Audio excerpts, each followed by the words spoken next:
কোটা আন্দোলন ঘিরে সংঘাত সহিংসতার পর অনেকটাই স্বাভাবিক দেশের পরিস্থিতি। এর মধ্যে আন্দোলনের নামে নাশকতায় জড়িতদের ধরতে চলছে সামরিক বেসামরিক বাহিনীর তৎপরতা। নিরাপত্তার স্বার্থে কোটা আন্দোলনের সমন্বয়কদের 6 জনকে হেফাজতে রেখেছে ডিবি।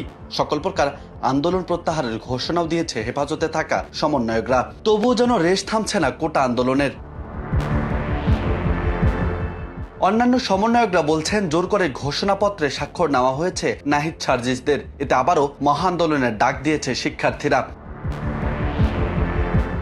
এরই মধ্যে 29 জুলাই সারা দেশের শিক্ষার্থীদের বিক্ষোভ মিছিল ও সমাবেশ করার কথা আছে। এর আগে বৈষম্য বিরোধী ছাত্র আন্দোলনের সমন্বয়ক আব্দুল কাদের কর্মসূচির ঘোষণা দেন। দুপুর 12টায় 9 দফা দাবি আদায়ে এই কর্মসূচি পালন করবে শিক্ষার্থীরা। এদিকে বিভিন্ন স্কুল ও কলেজের শিক্ষার্থীরাও এই কর্মসূচি পালনে একাত্মতা ঘোষণা করেছে। রাজধানী সায়েন্স ল্যাব, প্রেস ক্লাব চত্বর, মিরপুর 10, ইসিবি চত্বর সহ বেশ কিছু এলাকায় জড়ো হওয়ার জন্য শিক্ষার্থীদের আহ্বান করা হয়েছে।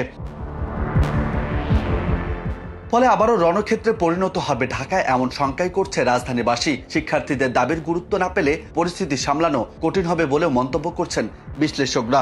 সুধীজনরা মনে করেন, দেশের শান্তি রক্ষায় শিক্ষার্থীদের শিক্ষার পরিবেশ সৃষ্টি করা জরুরি। অন্যথায় বড় বিপর্যয় আসতে পারে যুব সমাজে, যার প্রভাব পড়বে আগামীর বাংলাদেশে।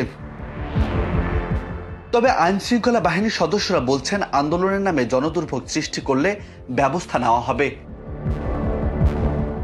রাজু আহমেদ, বার্তা 24।